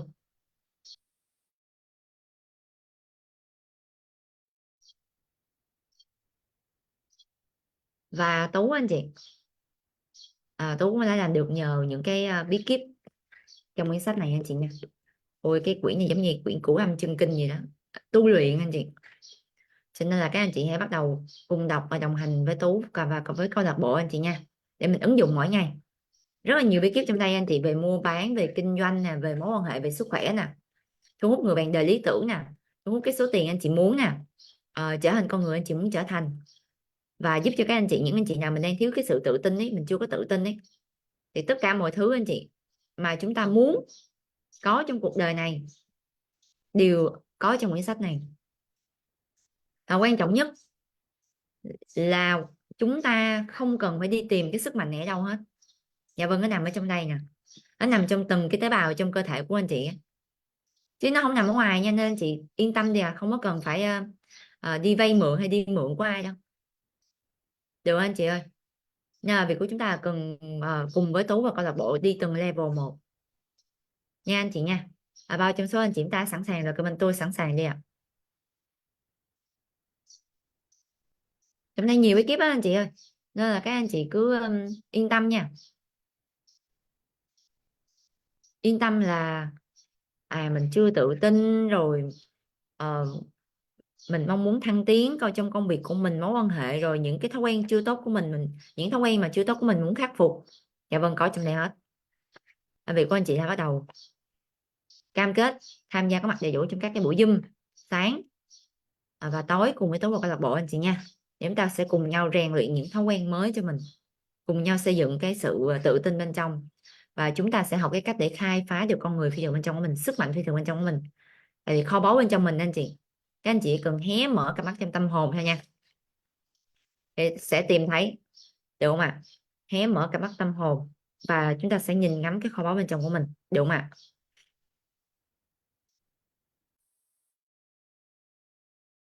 Rồi, và ở đây anh chị, tác giả có nói một cái câu đầu cái lời giới thiệu rất là hay: cuộc sống nên là một cái chuyến phiêu lưu, cuộc sống nên là sự đơm hoa kết trái mỹ mãn, cuộc sống nên khác xa với sự tồn tại đơn thuần. Nhưng hầu hết chúng ta đều bị sa lầy với những tiểu tiết vụn vặt trong cuộc sống, trong cuộc đấu tranh sinh tồn, đến nỗi không ai cảm nhận và thưởng thức được hết cái sự kỳ diệu của cuộc sống. Ở đây là các anh chị, cái đoạn mà tác giả vừa chia sẻ, đó chính là tác giả đang muốn nói với chúng ta rằng là, các anh chị ơi, tôi hỏi nha, là chúng ta đang sống hay đang tồn tại ạ? Đang sống nghĩa là sao anh chị? Là chúng ta đang sống là chúng ta đang sống một cái cuộc đời như mình mong muốn, là mình làm những cái việc mình hàng ngày mình yêu thích, mình đang thành công mỗi ngày, mình cảm thấy rạo rực và hào hứng cho những cái ngày mới bắt đầu. Có anh chị nào sáng ngu dậy vào Zoom ở ỏi không ạ? Hay là mình rạo rực, mình hào hứng cho bắt đầu một cái ngày mới, và làm quy trình, và gặp những người thành công, và gặp những người bạn cùng chung chí hướng, và gặp những người thành công anh chị, và mình rất là ít cái sự lo lắng về mọi mặt, và tất cả những vấn đề tới với cuộc đời của mình, anh chị luôn tự tin rằng mình luôn có cái hướng để giải quyết, và mình rất là tự tin về cái giá trị của mình. Và năm nay mình luôn, mà gọi là mỗi năm trôi qua mình lại tốt hơn năm rồi.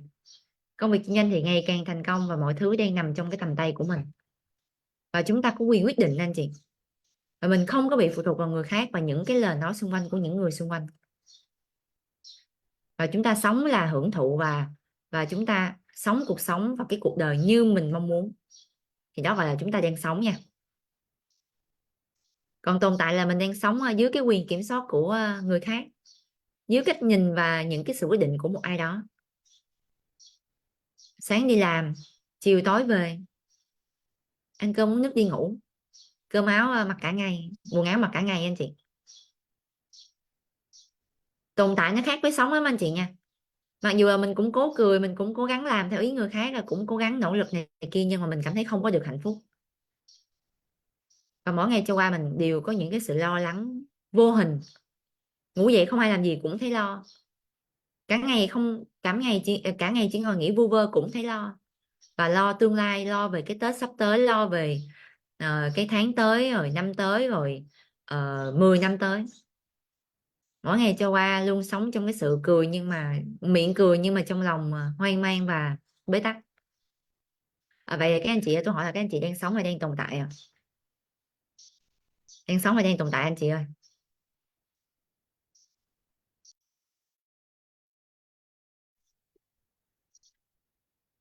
Vâng, thật lòng đi anh chị. Vâng, trước đây ai đang tồn tại thì comment là tôi đang tồn tại, còn bây giờ anh chị đã tham gia vào câu lạc bộ mà, là chúng ta bắt đầu được sống anh chị. Vâng, và Tú rất là mong muốn là tất cả các anh chị, 500 anh chị ngồi trong buổi Zoom sáng ngày hôm nay cùng với Tú anh chị nha, hãy ra quyết định là từ giây phút này trở đi, tôi sống một cuộc đời như tôi mơ ước. Đúng không? Các anh chị bắt đầu ra quyết định nha anh chị nha, là từ giây phút này trở đi, tôi sống một cuộc đời như tôi mơ ước. Và khi mà các anh chị ra quyết định rồi thì việc của chúng ta là cần phải học các cái bí kíp để mình sống theo cái cách mình muốn, sống một cuộc đời như tôi mơ ước anh chị nha, để mang lại hạnh phúc cho chính mình và những người xung quanh. Các anh chị ơi, nhiều người họ đang trải nghiệm cái cuộc sống của chính mình chỉ với một cái niềm hân hoan rất nhỏ so với niềm hạnh phúc to lớn vốn có, mà cuộc sống đã công bằng mang lại cho tất cả mọi người. Và để sống trọn vẹn cái cuộc sống mà mình đang được ban tặng anh chị, bất kỳ ai cũng có thể thay đổi cái điều đó theo cách riêng của mình. Cho nên chúng ta sống mà đừng chỉ biết cho riêng mình anh chị, mà hãy nghĩ cho những người xung quanh, thì chúng ta sẽ tận hưởng được trọn vẹn cái niềm vui, cái niềm hân hoan, cái niềm hạnh phúc to lớn mà vũ trụ và cuộc sống mang lại cho mình nha anh chị nha. Vâng, bắt đầu từ giây phút này trở đi là tôi sống cuộc đời như tôi mơ ước. Và hôm nay, sáng hôm nay anh chị, chúng ta sẽ đi qua những cái bí kíp, nha. Đầu tiên chúng ta biết là bên trong mình có kho báu rồi. Chúng ta học cách để khai phá cái kho báu này ra, để chúng ta có thể là lấy được tất cả những điều mà chúng ta cần thiết, giúp cho cuộc sống mình vui tươi, hạnh phúc và sung túc anh chị. Và cái kho báu này nó nằm ở trong mình rồi, không cần phải đi kiếm ở ngoài đâu ạ. Việc của chúng ta cần phải học cách sử dụng, hiểu để mà có thể vận dụng tất cả cái điều này vào trong cái lĩnh vực trong cuộc sống của mình. Rồi, và cái bí kíp anh chị nha. Bí kíp của chúng ta trở thành một bậc thầy ứng dụng sức mạnh tiềm thức và luật hấp dẫn. Bí kíp để mình luôn sống hạnh phúc và dư dả đủ đầy. Bí kíp đầu tiên anh chị. Bí kíp đầu tiên nha.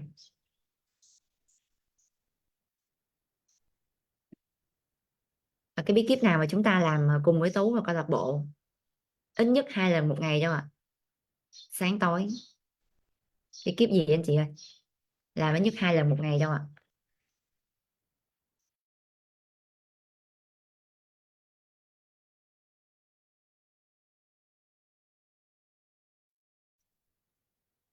Vâng. Thực hành lòng biết ơn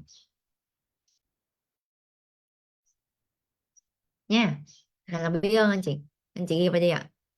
Bí kíp đầu tiên, tiên quyết, nếu mà các anh chị không có ứng dụng, các anh chị không có thực, và anh chị, cái bí kíp này là bí kíp gọi là đầu tiên luôn, không có cái này là coi như mấy cái sau là coi như chưa hiệu quả lắm nha anh chị nha. Nếu mà nói một bậc thầy ứng dụng luật hấp dẫn và sức mạnh tiềm thức, đúng không, mình nói mình bậc thầy mà mình không ứng dụng luật hấp dẫn, mình không viết lòng biết ơn mỗi ngày ít nhất 2 lần. Dạ vâng, bậc thầy này bậc thầy dởm rồi nha. Bậc thầy này bậc thầy chưa có xịn anh chị, mà bậc thầy chưa xịn ứng dụng cũng chưa có kết quả đâu nha. Nên anh chị nào hiện tại mà chúng ta đang chưa có thực hành lòng biết ơn mỗi ngày ít nhất 2 lần, nhiều hơn được không? Dạ được. Thì chúng ta cần phải rèn luyện. Bao trong số anh chị chúng ta cam kết thực hành cái bí kíp này mỗi ngày đâu ạ. Và biến nó trở thành thói quen và lối sống của mình. Nhưng mỗi ngày các anh chị phải ăn cơm uống nước, đúng không? Thì cái việc chúng ta biết lòng biết ơn, các anh chị phải biến nó trở thành cái việc là không biết và không có thực hành đủ 2 lần ngày là các anh chị thấy nó ngứa lắm, khó chịu lắm anh chị. Sáng phải gặp bạn đó một lần, tối cũng vậy luôn nha. Ok mà. Rồi, bí kíp số 2. Bí kíp số 2 mà Tú hay nhắc đi nhắc lại với các anh chị đấy, là trước khi làm điều gì anh chị nha, phải ra quyết định cái kết quả các anh chị mong muốn. Trước khi làm điều gì các anh chị phải ra quyết định về cái kết quả các anh chị mong muốn. Cho nên là mỗi tháng chúng ta đều có viết mục tiêu tài chính 30 ngày nè, mục tiêu 6 tháng nè, mục tiêu của năm 2024 nè, là chúng ta đã gì hoàn thành trong tâm trí trước khi bắt đầu rồi về cái kết quả chúng ta muốn. Rồi chúng ta cần phải có bản tầm nhìn, ghi rõ từng hình ảnh nè, rồi mình đặt hàng vũ trụ mỗi buổi tối nè anh chị. Và đặc biệt trong ngày của mình anh chị nha, trước khi làm cái điều gì đều phải ra quyết định trước. Trước khi dắt xe khỏi nhà, di chuyển ra khỏi nhà, phải ra quyết định trước. Cái kết quả mình đi là mình đi an toàn, bình an, đi đến nơi về đến chốn, gặp được nhiều quý nhân hậu thuẫn cho mình đạt được cái mục tiêu trong ngày hôm nay là gì, anh chị phải nói ra.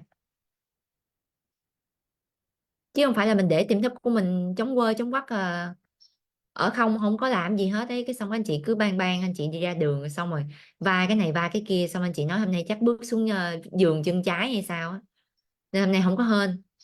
Dạ vâng, cái ngày mai bước chân phải cũng không hên luôn. Cũng là nó hên hay không hên, nó phải do các anh chị bước chân nào nha, mà phải do các anh chị ra quyết định cái gì. Tại vì nếu tiềm thức của anh chị ấy Tú nhầm anh chị, tiềm thức của mình ấy nó không ở không nha. Nếu mà các anh chị không ra quyết định cho cái điều nó muốn nó làm ấy, nó sẽ bê những cái quyết định cũ của anh chị trong quá khứ ra nó làm.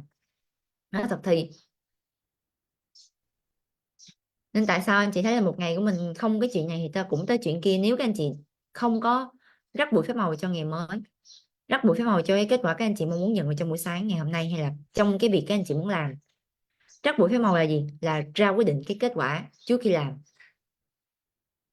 nha anh chị nha. Trước khi gọi điện thoại cho khách hàng, phải hình dung khách hàng say yes và khách hàng hào hứng đón nhận sản phẩm dịch vụ của mình ra sao, và họ bảo rằng là em cho chị số tài khoản đi, chị chuyển tiền liền.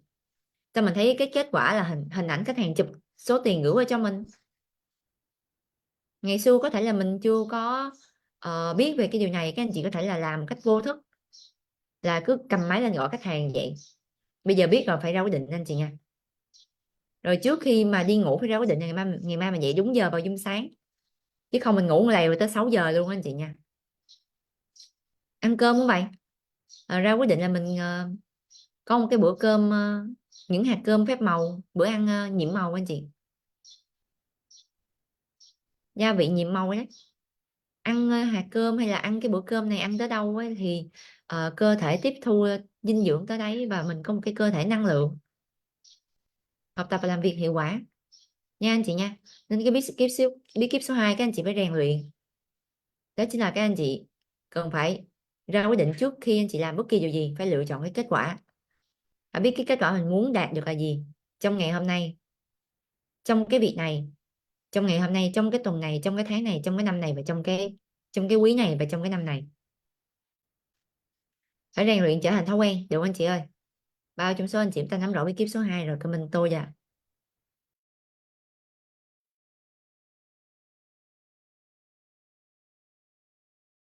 Và bí kíp số 3 anh chị nha, luôn sống tỉnh thức, luôn sống tỉnh thức trong từng suy nghĩ, lời nói, hành động,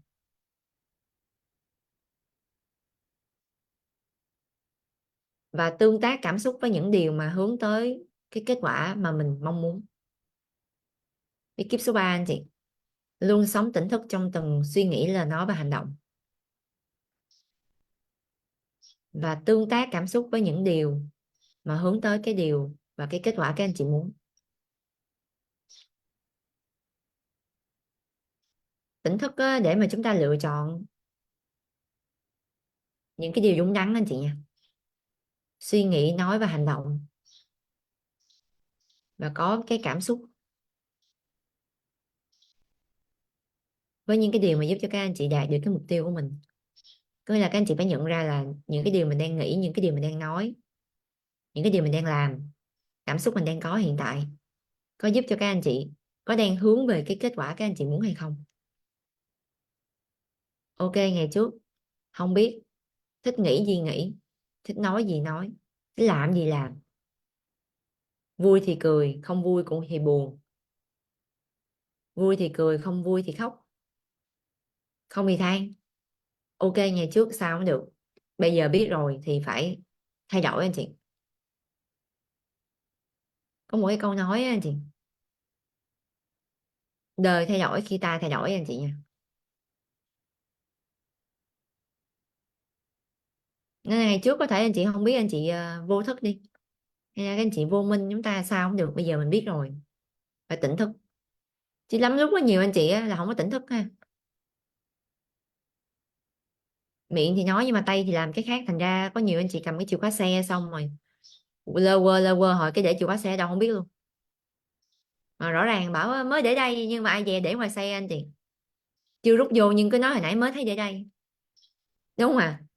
Nhưng mà do mình chưa có tỉnh thức á, thành ra là mình alo cái xong cái cầm chìa khóa rút ra rút vô cái để nhà để trên xe luôn.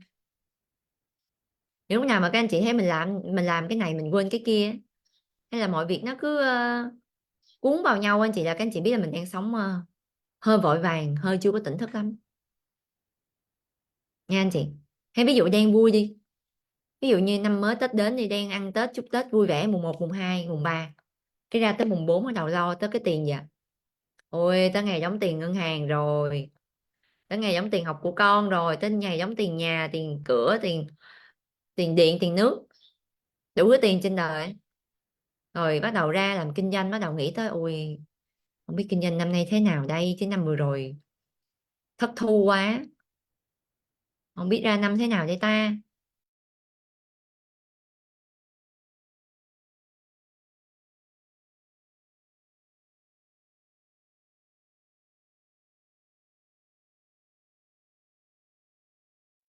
đúng không ạ?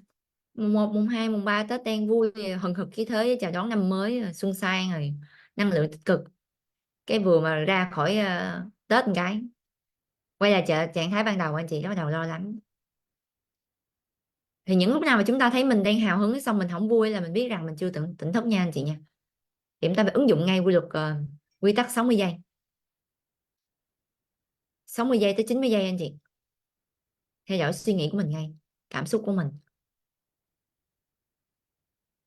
Tại vì anh chị biết cái công thức là suy nghĩ thì tạo ra cảm xúc thì tạo ra hành động, và hành động thì tạo ra kết quả. Nên nếu mà suy nghĩ mà chưa thay đổi là cái hành động nó không có được ok. Hành động không ok là ra kết quả không ok.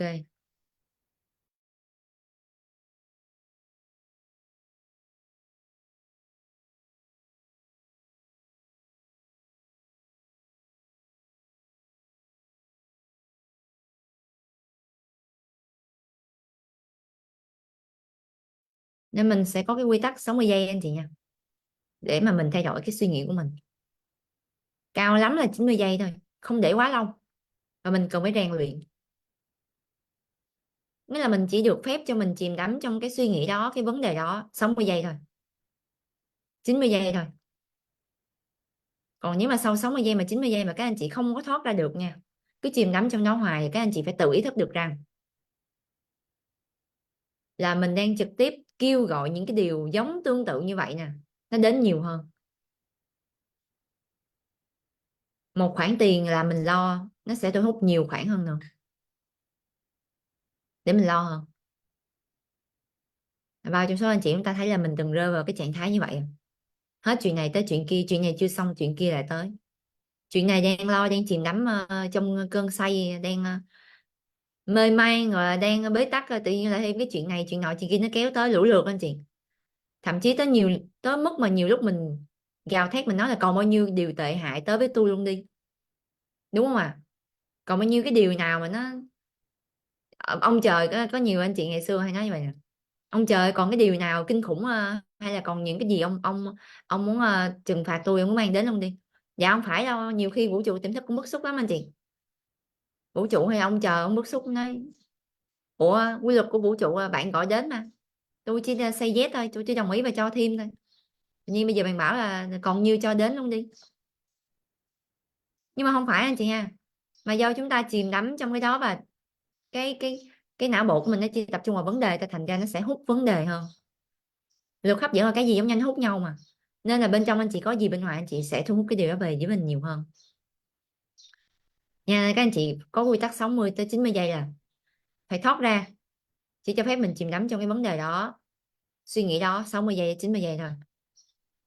Còn vượt qua là mình phải ý thức được rằng là nếu mình tiếp tục ở trong cái suy nghĩ này, chìm đắm trong cái vấn đề này, mình sẽ kêu gọi nó đến nhiều hơn. Mà một cái con chịu không nổi nha, còn kêu gọi nhiều hơn nữa. Được không ạ? Thay đổi suy nghĩ ngay. Nếu chúng ta đang chưa dương về tài chính hay đang có những cái khoản mà đang lo, hãy nói với chính mình như vậy nè: mình đang giàu có lên mỗi ngày, mình đang phát triển lên mỗi ngày, mình đang tốt lên mỗi ngày. Hay mối quan hệ của mình cũng vậy anh chị, đang chưa thuận lợi hay như thế nào đó, các anh chị nói là gì ạ? Mối quan hệ của mình đang tốt lên mỗi ngày, sức khỏe của tôi đang tốt lên mỗi ngày. Hãy tập trung vào kết quả anh chị nha. Còn cái hiện trạng hiện tại anh chị đang thấy nó chỉ là tạm thời thôi, không sao cả. Có thể là về tài chính, về sức khỏe và mối quan hệ của mình đang chưa tốt, nhưng đó là quá khứ và cái hiện tại thôi. Vâng, và không sao cả anh chị, mình đang học mà. Chúng ta đang ở trong môi trường câu lạc bộ, mình đang học, nè, đang học để mình tìm cái cách nè, và mình đang gieo lại cái hạt giống cái quyết định của mình bên trong tâm trí đây. Từ từ, mới gieo mà, từ từ mình chăm sóc, mà mình tưới tắm, mà mình nuôi dưỡng, thì từ từ nó sẽ bắt đầu hiển lộ bên ngoài. Cái kết quả hiện tại của mình nó do cái quyết định hạt giống, cái quyết định và cái hạt giống mình gieo trong quá khứ. Thì bây giờ mình đã biết rồi, mình đang quyết định lại đây nha anh chị nha. Nên là bất chấp dấu hiệu hiện tại đang chưa thuận lợi lắm, nhưng không sao cả, đó là quá khứ, đó là hiện tại thôi. Bất chấp hiện trạng như thế nào, bây giờ đang học đây, trước giờ không biết, đi sai luật, đi ngược chiều, đi không đúng luật, thành ra là đang thăng trầm, đang gặp những cái thác gền trong cuộc sống. Bây giờ đang học đại cách nè, đang học luật, hiểu luật và đi là đúng luật đây. Thì từ từ anh chị, đang học đây, đang tìm cách nè, đang gieo lại những hạt giống bên trong tâm trí nè, nên chắc chắn là cỡ nào nó cũng sẽ tốt lên mỗi ngày, được anh chị ơi. Và bao trong số anh chị chúng ta đã từng rơi vào những cái tình trạng rất là không thuận lợi, nhưng mà chúng ta đã tốt lên mỗi ngày sau khi học tập và phát triển cùng với câu lạc bộ thì comment tôi được. Và có phải lúc đó các anh chị vào đây các anh chị cũng rất là lo lắng không ạ? Các anh chị nói rồi không biết sao, mặc dù không biết người ta làm được mình có làm được hay không, rồi không biết mình có trở thành bậc thầy được hay không ta, rồi mình có vượt qua được cái điều này hay không, nhưng cuối cùng các anh chị đã vượt qua một cách rất là nhẹ nhàng, đúng không ạ? Nhẹ tựa lông hồng luôn. Và mình nhiều khi mình nhìn là mình thấy ui sao vi diệu quá. Bao trong số anh chị thấy cái hành trình mình học tập với câu lạc bộ và kết quả cực kỳ vi diệu đâu à? Vi diệu anh chị. Mình cứ trăn trở mấy chục năm nay không có câu trả lời, nhưng khi đến với câu lạc bộ chỉ trong vòng 1 tháng thôi, thậm chí là những anh chị 1 tuần thôi, và mình phải thốt lên cái câu là trời sao vi diệu thế.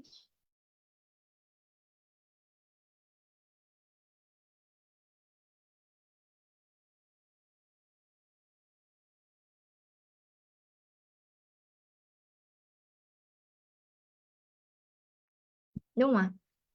Cực kỳ vi diệu anh chị. Mà ngay lúc mà các anh chị đồng ý, bao trong số anh chị đồng ý, tối là ngày đầu tiên đến với câu lạc bộ thì mình cũng đang rất là hoang mang đâu, không có câu trả lời, nhưng chỉ biết tin tưởng thôi. Tại giờ bí quá, giờ cũng không có nơi nào để về hết, không biết dựa vào ai hết anh chị ha. Gia đình thì không tin tưởng, bạn bè thì không ai ủng hộ, không ai ủng hộ mình hết, chồng rồi con cái thì thấy mình làm bao nhiêu cái cũng vỡ trận hết, thì thành ra bây giờ cũng mất niềm tin ở mình. Chúng ta chỉ còn mỗi câu lạc bộ là tin mình thôi, còn một cái nơi để mình đi về thôi anh chị, còn một nơi để mình gọi là tựa vào vai nhau anh chị ha. Cuối cùng mà mình đã tốt lên mỗi ngày và đạt được cái mục tiêu của mình mỗi ngày, đúng không ạ? Nên cái điều đầu tiên anh chị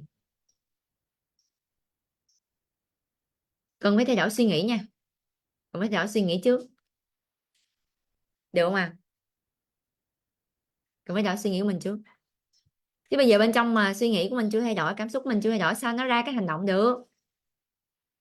Bao trong số anh chị đồng ý bây giờ cái suy nghĩ nó vẫn bế tắc thì anh chị thấy là các anh chị lo lắng, anh chị không có ra được cái hành động không? Tại vì trí nó không sáng ấy, nếu mà trí gọi là cái trí tuệ các anh chị nó không sáng ấy, thì tâm nó không an, mà tâm không an thì nó lính quýnh, nó bị là hoảng loạn anh chị, nó không có hành động được. Suy nghĩ thì tạo ra cảm xúc, mà cảm xúc tạo ra hành động, mà hành động tạo ra kết quả mà. Thành ra nếu mà suy nghĩ chưa ok thì không thể nào mà mình tới cái hành động tốt hơn được.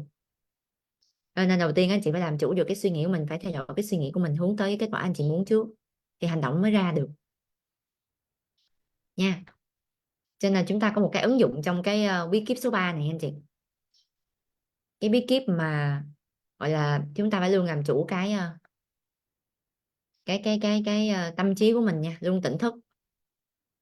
Đó chính là mình phải chuyển hóa trong vòng 60 tới 90 giây. Ví dụ mình thấy mình đang ngồi, tự nhiên mình suy nghĩ vẩn vơ, và mình phải giật mình anh chị, nhiều lúc mình phải giật mình tỉnh táo lên, tỉnh dậy ngay, rồi mình phải biết rằng là hình như mình đang suy nghĩ cái điều gì đó mà nó giúp cho mình không có đạt được kết quả mình mong muốn. Thì ngay lập tức anh chị nha, cái bí kíp này là tôi học từ người thầy thành công của mình ấy. Ngay lập tức anh chị là các anh chị phải vỗ tay mạnh, vỗ tay vào nhau ấy. Vỗ tay vào anh chị, mình nói là dạ, tỉnh táo lên, tỉnh táo lên anh chị nha, nhắc nhở mình là tỉnh táo lên. Ví dụ thấy đang ngồi tự nhiên suy nghĩ bắt đầu nghĩ tới tiền, bắt đầu nghĩ tới hoang mang áp lực nha, bắt đầu vỗ tay là tỉnh táo lên anh chị. Và mình phải, hoặc là các anh chị nói là dừng lại ngay, tại vì để cho khi mà các anh chị, tại vì anh chị hôm sau chúng ta sẽ học về ý thức và tiềm thức là gì nha. Tiềm thức của mình nó nghe theo cái sự chỉ dẫn của ý thức. Ý thức là mình nè, là mình nè anh chị, là mình có thể biện luận được, mình có thể phân biệt được cái nào tốt và cái nào không tốt, cái nào nên và cái nào không nên. Nên chỉ cần mà mình là ý thức, mình chỉ cần nói tỉnh táo lên và dừng lại ngay, là tiềm thức của mình nó bắt đầu nó giật mình ngay anh chị. Tại vì các anh chị nãy là các anh chị để cho tiềm thức của mình nó bị, ý thức của mình nó tự do, nó trôi đi, thành ra tiềm thức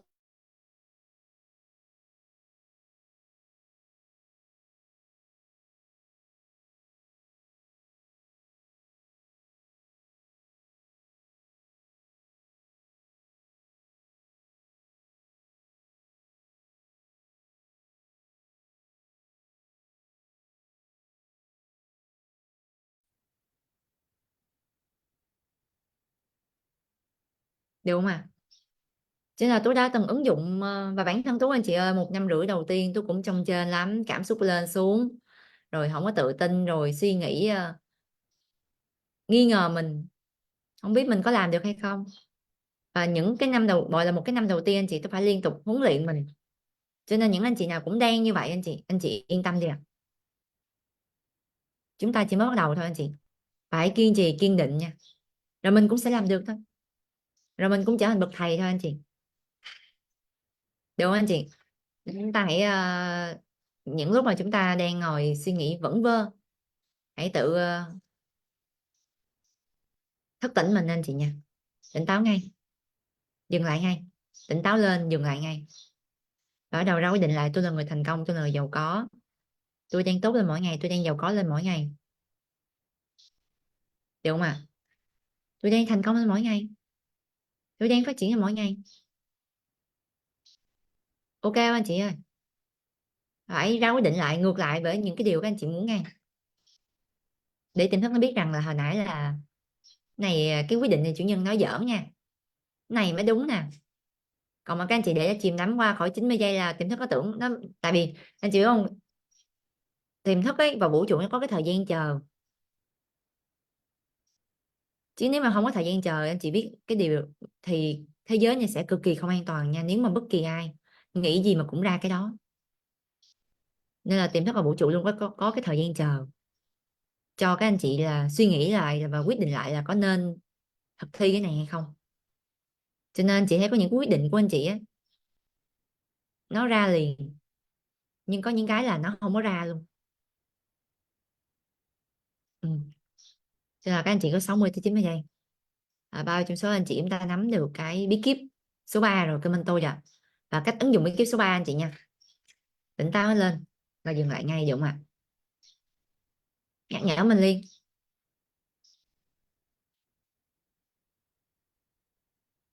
ok không ạ?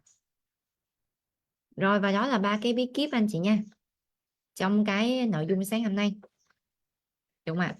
Mai chúng ta sẽ đi qua những bí kíp tiếp theo. Các anh chị hãy đồng hành cùng Tố và câu lạc bộ mỗi ngày trong các buổi Zoom anh chị nha, để chúng ta cùng nhau huấn luyện mình trở thành một bậc thầy ứng dụng tiềm thức và luật hấp dẫn. Khi các anh chị trở thành một bậc thầy ứng dụng tiềm thức và luật hấp dẫn thì không điều gì mà các anh chị không có được. Quan trọng là mục tiêu nó lớn hay là bé thôi. Nếu nó lớn quá thì chúng ta cần thời gian để rèn luyện, nhưng miễn là các anh chị đừng bỏ cuộc nha anh chị nha. Đừng cho phép cái sự bỏ cuộc là quyết định, nó nằm trong cái quyết định của mình. Các anh chị nên loại bỏ nó ra khỏi từ điển của mình luôn đi ạ. Mà các anh chị có một cái quyết định, gọi là mình chỉ có những lựa chọn, đó chính là gì ạ? Tiến lên, tiến lên và tiến lên, vì sự hạnh phúc, thành công và giàu có của mình. Ok không anh chị ơi? Và trong số anh chị chúng ta cam kết với hành trình này,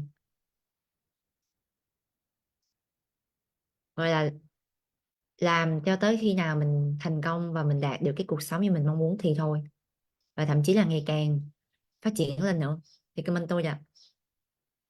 Tại vì tôi tin chắc rằng cái cuộc sống ở ngoài kia nó còn bế tắc hơn rất là nhiều ấy, nên những cái điều mà chưa dễ dàng của các anh chị hôm nay nó rất là bình thường anh chị nha.